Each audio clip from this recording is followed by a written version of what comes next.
Cerita diawali dengan memperlihatkan seorang bos mafia bernama Saud yang sedang mengunjungi salah satu daerah strategis yang cocok untuk bisnis barunya, yang mana dalam pertemuan itu ada beberapa orang yang memiliki pengaruh besar seperti kepala daerah, anggota DPR, ketua ormas, termasuk perwakilan dari pihak koperasi simpan pinjam.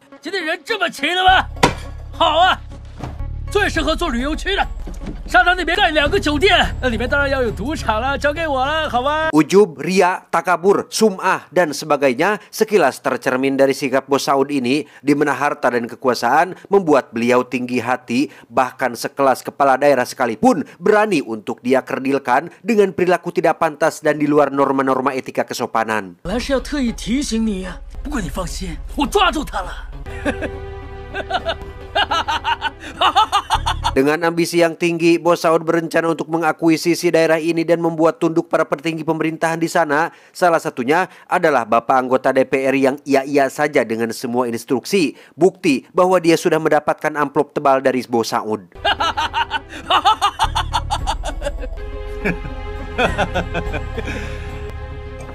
Berbeda dengan pemimpin daerah yang lain, mereka cukup tenang menghadapi sikap jumawa dan sewenang-wenang bos Saud. Saking ingin menunjukkan power dan kekuasaannya, bos Saud dengan congkaknya menumpahkan air ke kepala seorang ketua ormas di sana. Dirasa sudah keterlaluan, si ketua ormas pun langsung bangkit dari tempat duduknya. Tapi tiba-tiba, 我当然不信了，一枪打爆你的头啊！没事没事没事。 Melihat kejadian barusan, si anggota dewan pun segera membujuk Pak Kepala Daerah untuk menyetujui semua proposal yang diajukan oleh bos Saud.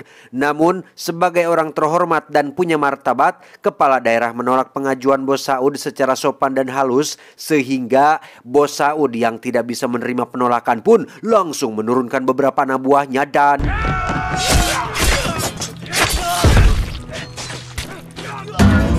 Ya, tidak hanya bos Saud saja yang membawa preman, si kepala daerah pun sudah membawa seorang ahli bela diri yang berjuluk Satria Bergitar, sehingga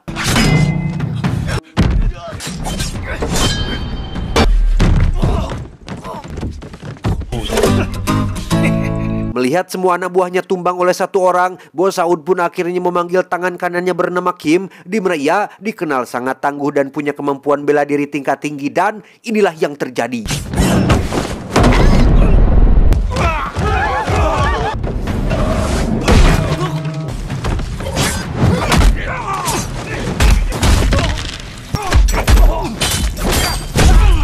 Selesai mengalahkan Satria Bergitar dan semua ahli bela diri yang ada, Kim pun membasuh bangetnya menggunakan infused water, di mana sikap santai dan kalemnya sontak membuat yang lain menjadi ketar-ketir dan tak ada yang berani maju lagi.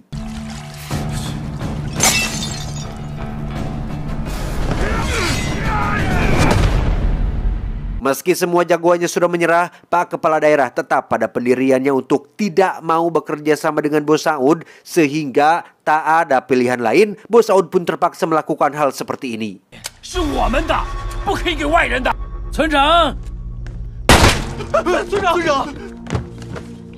Tak hanya itu saja, bos Saud kemudian memanfaatkan sidik jari jenazah untuk surat pernyataan izin usahanya, yang tak berapa lama terdengar suara yang berasal dari dalam, sehingga Kim disuruh untuk segera memeriksanya.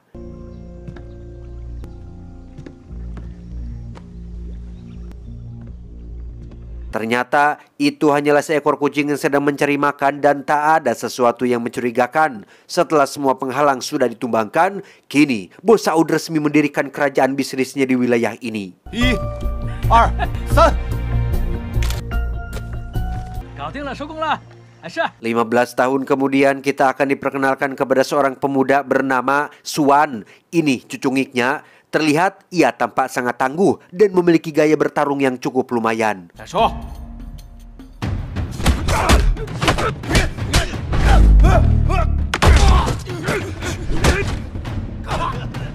Tanpa diduga, Kim rupanya menyaksikan aksi Suan barusan, sehingga tanpa ragu, Kim yang terkesan pun langsung merekrut dan menjadikan Suan sebagai tangan kanannya. 叫什么名字？ 苏啊， Di saat yang sama di tempat lain, Bos Saud yang kini namanya sudah tersohor pun kedatangan tamu agung yang merupakan mitra bisnisnya dari luar negeri, di mana perilaku seenak jidat dan sewenang-wenang pun ditunjukkan oleh si mitra saat ia tertarik dengan salah satu pelayan wanita dan langsung membawanya tanpa si wanita mampu melakukan penolakan.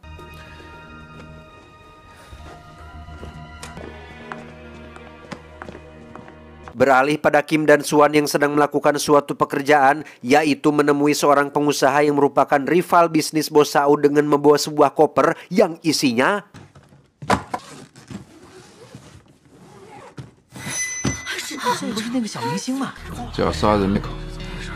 ya, itu adalah seorang wanita yang tiada lain adalah selingkuhan dari si pengusaha, yang tentu saja hal ini membuatnya malu di depan semua orang. Tak lama muncullah Bos Saud yang datang bermaksud mengambil alih wilayah ini, yang karena si pengusaha bersikeras menolak, maka inilah yang terjadi.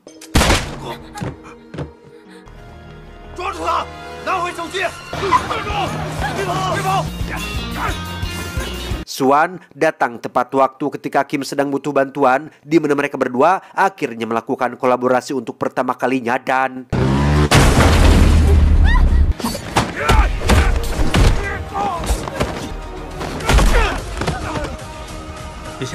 entah siapa pengusaha ini, Suan tampak sangat membenci dan berambisi untuk menghabisi nyawanya. Bahkan himbauan dari Kim pun tak dihiraukan, yang pada akhirnya mereka berdua harus digelandang ke kantor polisi.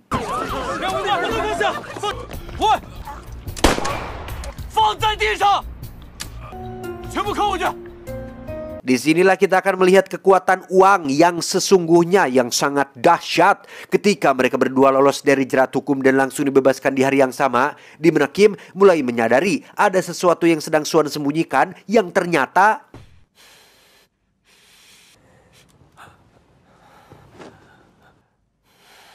ya, Suan ternyata terluka akibat perkelahian tadi, di mana Kim segera membawanya kepada seseorang yang ahli dalam mengobati bernama Yuli, yang tiada lain adalah istrinya sendiri.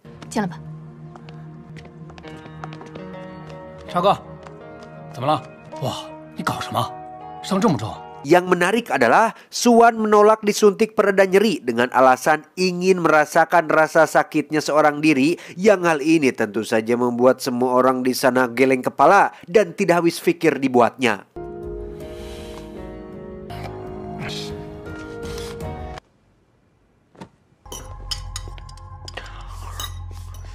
Beberapa hari kemudian, Kim untuk pertama kalinya membawa Suan ke hadapan Bos Saud untuk diperkenalkan sebagai tangan kanan barunya, di mana Suan tampak menyimpan tatapan mendalam kepada Bos Saud. Entah apa yang ada di dalam isi hati dan pikirannya, Suan sangat pandai menyimpan rahasia, termasuk menyimpan dana milik rakyat jelata.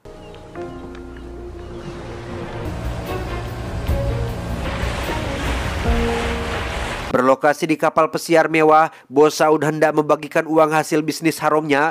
Ia akan memberikan separuh dari keuntungan andai kata ada salah satu dari anak buahnya yang mau melakukan tugas khusus. Di mana saat sebagian besar anak buahnya terdiam, Suan dengan lantang memotong pembicaraan dan mengaku sanggup menjalankan tugas tersebut.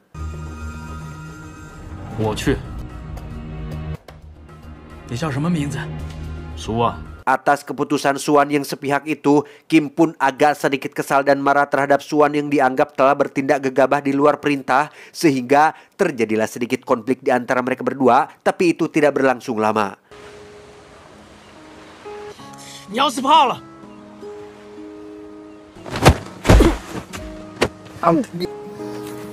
Berlokasi di lingkungan yang sangat berbahaya, Suan dan Kim pun akan menjalankan tugas yang dimaksud Bos Saud, yaitu merebut barang terlarang dari kelompok preman lokal setempat dan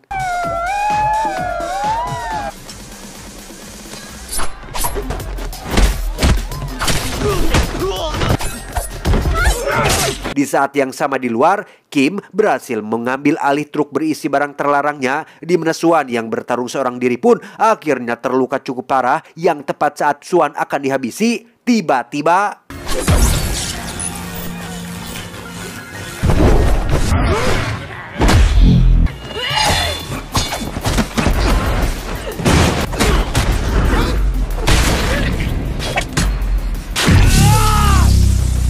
Atas keberhasilan misi ini, Bos Saud merasa sangat senang dan berencana memberikan sebagian bisnisnya untuk dikelola oleh Kim yang sebenarnya tidak terlalu tertarik dengan itu semua. Namun ia tak berani melakukan penolakan dan tetap menerima keinginan sang majikan.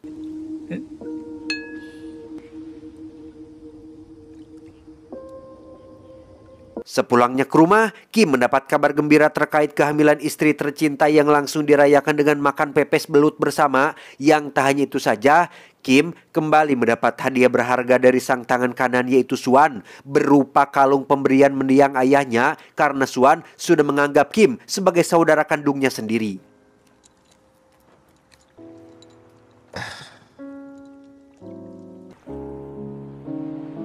Di keheningan malam saat sedang sendirian, Suan terlihat sedang melakukan hobinya, yaitu mengukir sebuah patung yang memang sudah jadi kebiasaannya sejak lama. Di mana keesokan harinya di kantor polisi, ada seorang komandan polisi bernama, kita panggil saja si komandan, yang bermaksud melakukan misi penggerbekan terhadap para kriminal yang akan melakukan transaksi terlarang.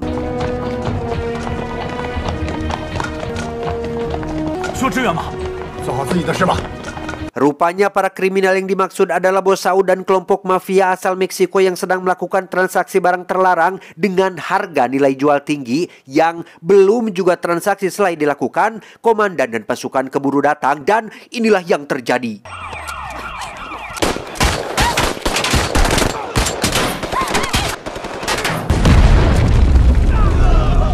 Polisi berhasil menumbangkan kelompok mafia asal Meksiko, sementara untuk Bos Saud, ia berhasil selamat dan kabur melalui jalan belakang. Namun saat akan melarikan diri lebih jauh, Kim tiba-tiba menodongkan pistolnya ke arah Bos Saud karena ternyata selama ini Kim adalah seorang polisi yang ditugaskan untuk menjadi mata-mata.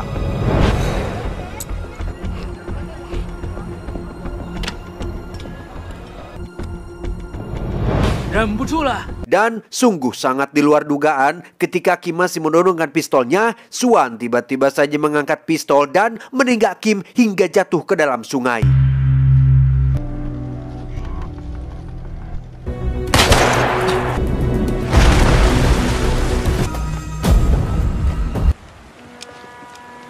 Setelah Kim tewas, Suan menjadi kandidat terpilih untuk menggantikannya.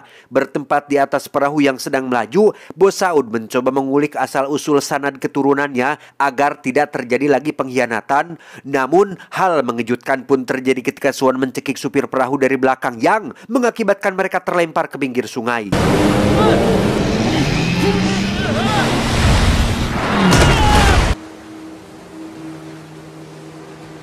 Kejutan masih belum berakhir. Kim ternyata masih hidup tanpa mendapat luka tembak sedikit pun karena sebenarnya pada waktu kejadian Suan sengaja menembak ke arah kalung pemberian mendiang ayahnya yang terbuat dari bahan besi yang kuat, sehingga ini membuktikan jika Suan memang tidak ada niatan untuk mencelakai Kim. Tak lama, Kim mendapat pesan dari Suan yang memberitahu lokasinya sekarang dan meminta Kim datang ke sana untuk menyaksikan secara langsung kematian seorang Bos Saud.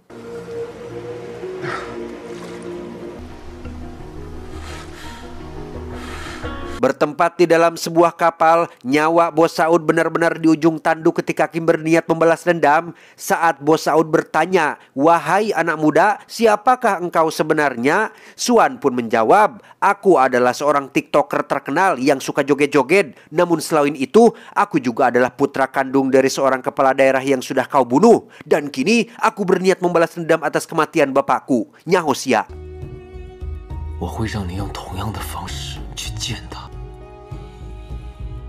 Sekarang sudah jelas siapa sosok Suan sebenarnya. Ia ternyata adalah anak dari bapak kepala daerah yang 15 tahun lalu dibunuh oleh Bos Saud. Suara kucing yang terdengar saat itu sebenarnya adalah suara Suan kecil yang nyaris ketahuan. Namun berkat Kim yang masih punya hati nurani, nyawa Suan kecil pun berhasil diselamatkan hingga tumbuh menjadi pemuda tangguh seperti sekarang. Sultan Suan. Oh. Tak akan langsung dibunuh karena itu terlalu cepat dan enak sekali. Suan pun menyayat tendon kaki Bos Saud yang rasanya sakit, sungguh tidak terbayangkan. Di mana Kim akhirnya muncul dan berhasil mencegah Suan melanjutkan aksi main hakimnya sendiri.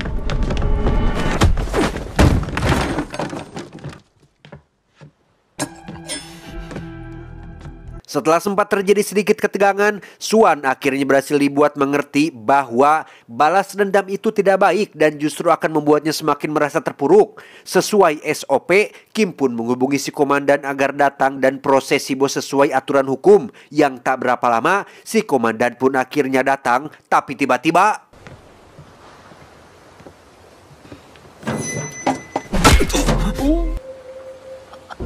sungguh tak diduga ternyata si komandan adalah komplotan bos Saud yang selama ini berperan sebagai backingannya. Aksi penggerbekan terhadap kartel Meksiko tadi siang rupanya adalah bagian dari rencana bos Saud dan komandan untuk bisa mendapatkan barang terlarangnya secara cuma-cuma. Sementara untuk Kim yang ditugaskan menjadi mata-mata selama 15 tahun lebih, itu juga adalah rencana si komandan yang sengaja menempatkan Kim di sana untuk melindungi sekaligus menjaga informasi seluruh kejahatan bos Saud tetap terjaga.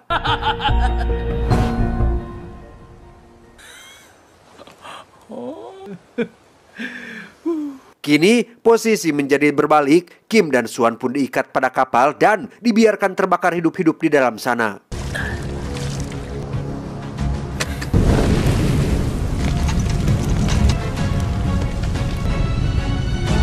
Dua jam kemudian, seorang warga pun mendapati dua pria terkapar di depan rumahnya yang tiada lain adalah Kim dan Suan yang berhasil selamat dari kebakaran. Di mana si warga langsung membawa mereka berdua ke rumah sakit agar mendapat penanganan yang lebih intensif.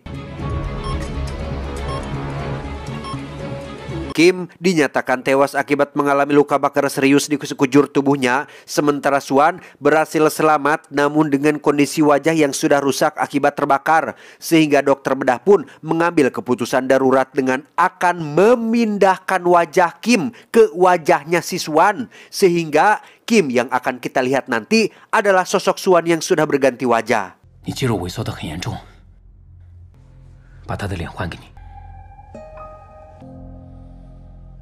1 bulan berlalu, Suan yang kini berwajah Kim pun akhirnya siuman dari koma, di mana bos Saud sendiri diketahui sedang mencalonkan diri sebagai kepala daerah yang baru guna memperluas jangkauan dan wilayah kekuasaannya.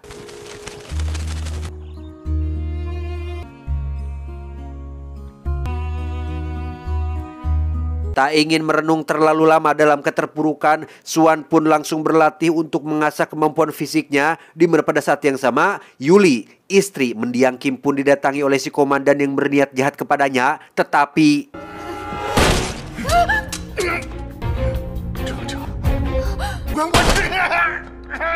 ya, Suan datang tepat waktu dengan langsung menembak satu persatu kaki si komandan. Dikira itu adalah Kim anak buahnya yang bisa untuk dirayu. Si komandan sudah salah besar karena Suan tidak pernah ragu-ragu dalam setiap mengambil keputusan.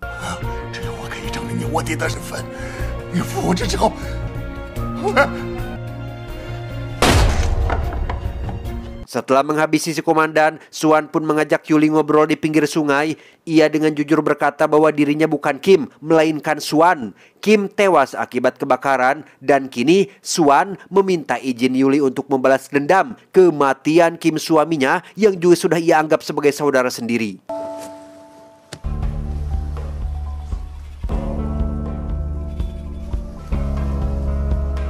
Tepat di hari acara pengukuhannya sebagai calon kepala daerah yang baru, bos Saud pun dikejutkan oleh kemunculan sosok yang ia kira sudah mati dalam kebakaran. Tanpa mengetahui itu adalah Suan, bos Saud pun langsung pergi ke salah satu kediaman mewahnya untuk menyambut kedatangan Suan yang berniat untuk membalas dendam.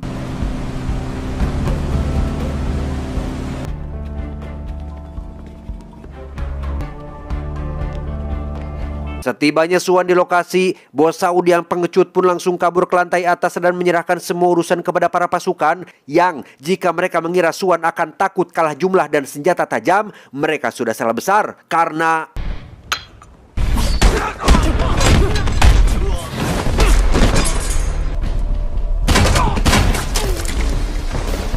selesai dengan para kroco-kroco, Suan pun naik ke lantai 2 dan harus menghadapi ajudan si bos Saud yang pandai memainkan pedang, di mana Suan yang punya tekad lebih kuat pun mampu mengimbangi kemampuan si ajudan dan inilah yang terjadi.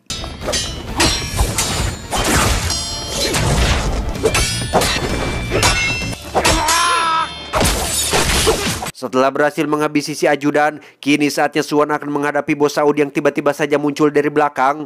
Kedua kaki Suan pun ditembak hingga ia terkapar. Yang tepat saat bos Saud mendekatinya, tiba-tiba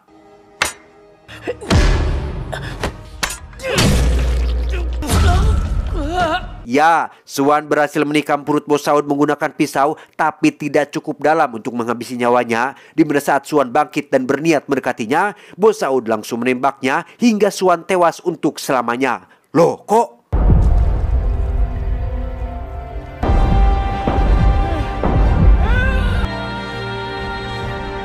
Di saat yang sama, Yuli akhirnya melahirkan anak pertamanya tanpa didampingi oleh sosok Kim sang suami. Di mana saat Yuli akan pulang bersama sang bayi, secara kebetulan ia satu lift dengan bos Saud yang baru saja selesai mendapat perawatan akibat luka tikaman.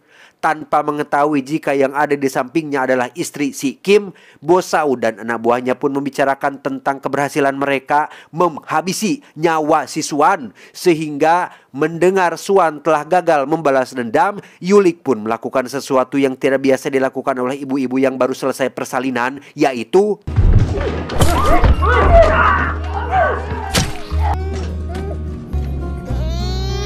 ya, bukan oleh sosok jago gelut seperti Kim dan Suan, bos Saud justru mati di tangan seorang ibu yang belum selesai nifas, di mana ini merupakan sebuah takdir yang pastinya tidak akan bisa dihindari. Tamat ending yang cukup memuaskan. Pesan yang bisa kita ambil dari film ini adalah ada masa di mana Anda hanya perlu diam dan memperhatikan apa yang mereka perbuat, meskipun itu sangat menyakitkan, karena membalas dengan cara yang sama hanya akan membuat Anda sama seperti mereka. Saya John, mewakili jajaran direksi yang bertugas, mengucapkan terima kasih dan sampai jumpa di video selanjutnya. Adios, kentang goreng Alabama.